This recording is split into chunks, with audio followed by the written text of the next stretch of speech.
Hello students, how are you? Today we are going to discuss how to determine the solubility of benzoic acid at various temperature and to determine delta H of dissolution process. तो इसमें क्या करना है, इस experiment में हमें दो चीजें डिटरमाइन करनी है बेटा। पहला तो सोल्यूबिलिटी निकालनी है बेंजोइक एसिड की डिफरेंट डिफरेंट टेम्परेचर्स पे, और फिर हम क्या करेंगे, डेल्टा एच की वैल्यू फाइंड आउट करेंगे। तो इसके लिए क्या है, रिक्वायरमेंट्स क्या रहेंगी। सबसे पहला लेना है हमें हार्ड ग्लास टेस्ट ट्यूब लेनी है, ये आपको 4 टेस्ट ट्यूब लेनी है, ठीक है। उसके बाद benzoic acid, water, thermometer and स्टेरर, ठीक है। तो ये हमारी रिक्वायरमेंट्स हो गई। उसके बाद देखो इसका प्रोसीजर क्या होगा, इस डायग्राम की हेल्प से हम आपको समझाएंगे कि आपको किस तरह से इसको डेमोस्ट्रेट करना है लैब में। तो देखो इसमें क्या है, 4 टेस्ट ट्यूब ली है हमने, एक बीकर लिया है, एक स्टेरर है, थर्मामीटर है और बर्नर लगाया है हमने। अब देखो इन टेस्ट ट्यूब में हमने क्या डाला है, पहले तो इनको हम नंबरिंग दे देंगे, टेस्ट ट्यूब नंबर 1, 2, 3 और 4। इनमें हमने different different amount benzoic acid की डालनी है और 20 ml वाटर। सब में वाटर तो क्या रहेगा 20 ml, और बेंजोइक एसिड की अमाउंट क्या रहेगी, डिफरेंट डिफरेंट रहेगी, ठीक है। और इस बीकर के अंदर हमने वाटर फिल करना है, इन टेस्ट ट्यूब को इनके अंदर सेट कर देना है और हमें इस पानी को गर्म करना है। तो टेम्परेचर हम इंक्रीज करेंगे और उसकी हेल्प से हम बेंजोइक एसिड की सोल्यूबिलिटी निकाल लेंगे डिफरेंट डिफरेंट टेम्परेचर पे, ठीक है। तो देखो अब यहाँ पे आप देख रहे हो कि हमने टेस्ट ट्यूब नंबर 1 में पहले क्या है, स्टेरर लगाया है, ठीक है। तो सबसे पहले जिसमें बेंजोइक एसिड की अमाउंट कम है और वाटर इसमें आपको पता है इस समय 20 ml है, पर जिसमें कम है वो क्या होगा, सबसे पहले डिसॉल्व होगा। तो यहाँ पे आपको 2 टेम्परेचर नोट करने हैं बेटा सबके लिए। एक बार तो जब सॉलिड डिसॉल्व होगा और एक बार सॉलिड क्या होगा, दोबारा से अपीयर होना शुरू हो जाएगा। तो सब में क्या करना है, टेस्ट ट्यूब नंबर 1 में स्टीरर से आप क्या करोगे, इसको स्टर करोगे और ये देख लोगे कि किस पॉइंट पे आके आपका जो बेंजोइक एसिड है वो कंप्लीटली डिसॉल्व हो गया है, ठीक है। वो टेम्परेचर नोट कर लोगे। तो इस तरह से टेस्ट ट्यूब नंबर 1 का आपका टेम्परेचर T1 आ जाएगा। फिर आप इसी तरह से स्टीरर क्या करोगे, टेस्ट ट्यूब नंबर 2 में डालोगे, देखोगे कि किस टेम्परेचर पे ये वाला जो सॉलिड इसमें है क्या है, बेंजोइक एसिड, ये आपका क्या है कि डिसॉल्व होना शुरू हो गया है। ये आपका टेस्ट ट्यूब नंबर 2 का टेम्परेचर हो जाएगा। इसी तरह से T3 की, इसी तरह से बेटा T4 हो जाएगा, ठीक है। तो यहां से क्या है, आपने बेंजोइक एसिड की सोल्यूबिलिटी डिटरमाइन कर ली डिफरेंट डिफरेंट टेम्परेचर पे, ठीक है। अब देखो ये है आपकी ऑब्जर्वेशन टेबल।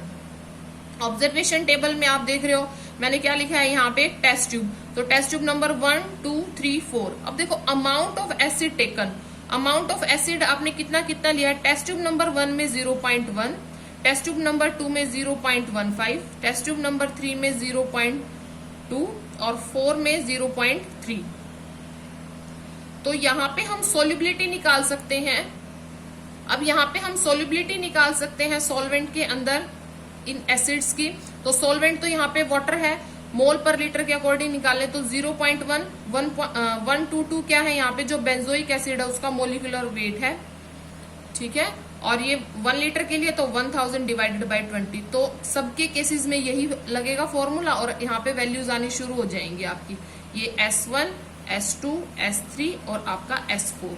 अब देखो यहाँ पे 2 टेम्परेचर, कौन कौन से टेम्परेचर, एक तो टेम्परेचर जब आपका सॉलिड डिसॉल्व होगा, ठीक है। तो टेस्ट ट्यूब नंबर 1 का T1 आ जाएगा, टेस्ट ट्यूब नंबर 2 का T2, टेस्ट ट्यूब नंबर 3 का T3 and test tube number 4 का T4।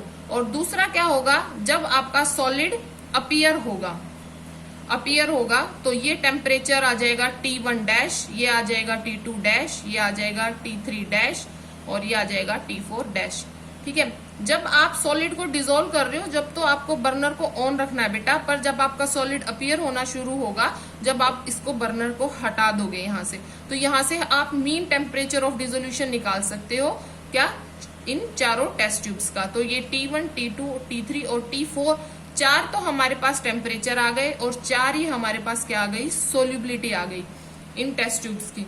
तो इसकी हेल्प से हम एक ग्राफ प्लॉट करेंगे, ये अब कैलकुलेशन का पार्ट हो जाएगा हमारा। तो देखो, एक graph is plotted between temperature along x axis and solubility along y axis. तो आपका इस तरह का ग्राफ आएगा, स्ट्रेट लाइन ग्राफ आता है ये आपका। तो आप क्या लोगे, एक्स एक्सिस पे तो आपको टेम्परेचर ले लेना है और वाई एक्सिस पे क्या ले लेनी है, सोल्यूबिलिटी ले लेनी है। अब आपको इसमें ये तो आपने ऑब्जर्वेशन टेबल की हेल्प से बना लिया। अब आपके पास एक इक्वेशन होती है बेटा, वेंट ऑफ इक्वेशन। देखो, ये तो हमने बेंजोइक एसिड की सोल्यूबिलिटी निकाल ली डिफरेंट डिफरेंट टेम्परेचर पे, ठीक है। अब हमें साथ में क्या निकालना था, डेल्टा एच की वैल्यू भी तो निकालनी थी। तो उसके लिए क्या है, आपको ये इक्वेशन लेनी पड़ेगी, log S2 minus log S1 is equal to delta H T2 minus T1 divided by 2.303 R into T1 into T2। ये आपकी वेंट ऑफ इक्वेशन है। तो इसमें आपको डेल्टा एच दिख रहा है, ठीक है।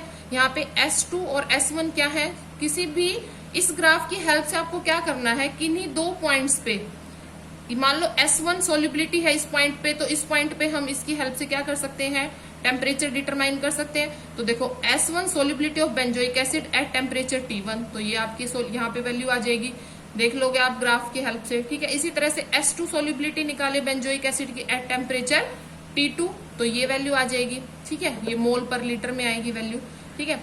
फिर आपके पास जब ये वैल्यू आ गई, किसकी, S2 की, S1 की, T2 की और T1 की, और 2.303 आपको पता है, और R की वैल्यू आपको कितनी लेनी है यहाँ पे बेटा, 8.314 लेनी है। तो डेल्टा H की वैल्यू हम क्या निकाल लेंगे, इस वेंट ऑफ इक्वेशन की हेल्प से निकाल लेंगे। ये वैल्यू आपकी किलो जूल पर मोल में आएगी।